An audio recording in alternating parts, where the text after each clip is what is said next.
2023 সালের 7 অক্টোবর ইসরায়েলের বিরুদ্ধে অপারেশন আল আকসা ফ্ল্যাট চালায় ফিলিস্তিনি প্রতিরোধ আন্দোলন হামাস। এরপর সারা বিশ্বে ইহুদিদের বিরুদ্ধে বিদ্বেষ আগের তুলনায় বেড়ে গেছে, এমনটাই মনে করেন ইসরায়েল বান্ধব গবেষকরা। চলতি মাসের শুরুর দিকে ইসরায়েলের হাইফা বিশ্ববিদ্যালয়ে সমবেত হয়েছিলেন তারা। এই অনুষ্ঠান নিয়ে বিস্তারিত প্রতিবেদন প্রকাশ করে ইসরায়েলি সংবাদ মাধ্যম টাইমস অব ইসরায়েল। ওই প্রতিবেদন থেকে কিছু অংশ ইনফোসা দর্শকদের জন্য তুলে ধরা হলো।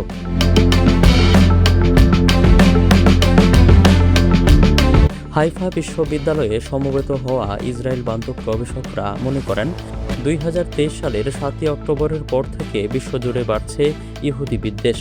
ইসরায়েল বান্ধব গবেষকদের এই সম্মেলনের আয়োজনে ছিল হাইফা বিশ্ববিদ্যালয়ের কম্পার center for the study of semitism and racism এর ব্যবস্থাপনা পরিচালক জ্যাকব দালাল জানান, এই সম্মেলনের মাধ্যমে আয়োজকেরা কন্টেম্পোরারি অ্যান্টিসেমিটিজম স্টাডিজ অ্যাসোসিয়েশন নামে একটি আন্তর্জাতিক গবেষণা উদ্যোগের সূচনা করেছেন।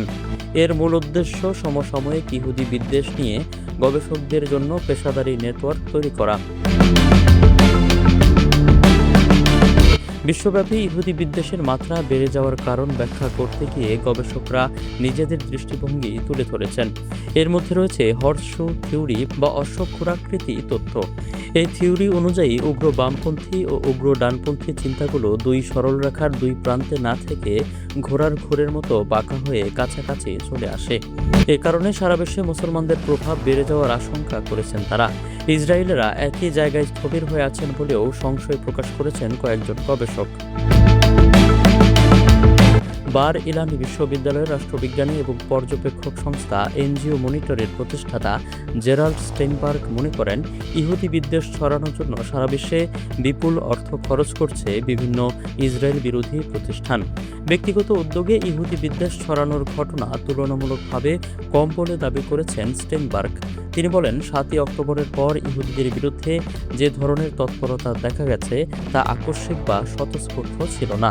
বিগত অন্তত 2 দশক ধরে গড়ে ওঠা একটি নির্দিষ্ট পরিকল্পনা বা গাইডলাইনের আলোকেই এগুলো সাজানো হয়েছে। জাতিসংঘের অঙ্গ প্রতিষ্ঠান সহ আন্তর্জাতিক বিভিন্ন এনজিওর প্রতি অভিযোগ রয়েছে স্টেইনবার্গের। Human Rights Watch, Amnesty International এবং ডক্টরস উইদাউট বর্ডার্স এর নাম উল্লেখ করে তিনি বলেন, 2024 সালের ডিসেম্বরে এসব সংস্থা সুসংগঠিতভাবে গাজায় ইসরায়েলের সামরিক অভিযানকে গণহত্যা হিসেবে চিত্রায়িত করার চেষ্টা করেছিল।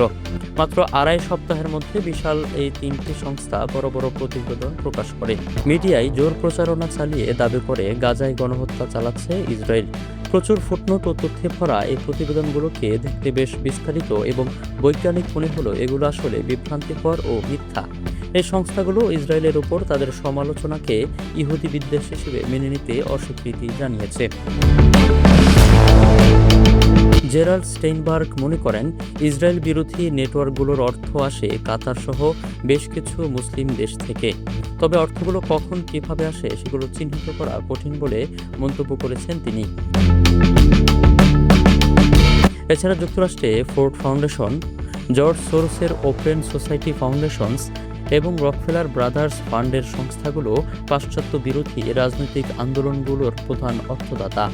জেপিপিআইয়ের জ্যেষ্ঠ ফেলো ডব মাইমন মনে করেন, আগামী বছর অর্থাৎ 2027 সালের মে মাসে ফ্রান্সে ইহুদিদের উপর বড় ধরনের আক্রমণ শুরু হতে পারে। নির্দিষ্ট কোনো গোয়েন্দা তথ্যের উপর ভিত্তি করে নয়, রাজনৈতিক পরিস্থিতির বিশ্লেষণ করেই এই পূর্বাভাস দিয়েছেন বলে দাবি করেছেন তিনি। কারণ হিসেবে তিনি ব্যাখ্যা করেছেন, ফ্রান্সের জননীতি ধীরে ধীরে পাল্টে যাচ্ছে। মুসলিমদের সংখ্যা বাড়তে থাকা ইহুদিদের জীবন ঝুঁকিতে পড়ে যাচ্ছে দেশটিতে। মাইমন মনে করেন, সরকারি হিসাবে ফ্রান্সের মোট মুসলিম সংখ্যা বাস্তব সংখ্যার চেয়ে অনেক কম দেখানো হয়। সাধারণ ধারণা অনুযায়ী 6,90,00,000 মানুষের ফ্রান্সে মুসলিম সংখ্যা 50 থেকে 60 লাখ।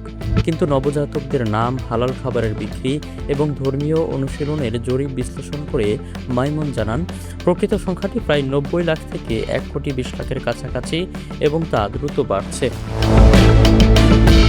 তিনি জানান, এদের মধ্যে প্রায় 28% বা 35 লাখ মানুষ রাজনৈতিক ইসলামের এমন ভাবধারায় বিশ্বাসী যা পশ্চিমা মূল্যবোধের সম্পূর্ণ পরিপন্থী।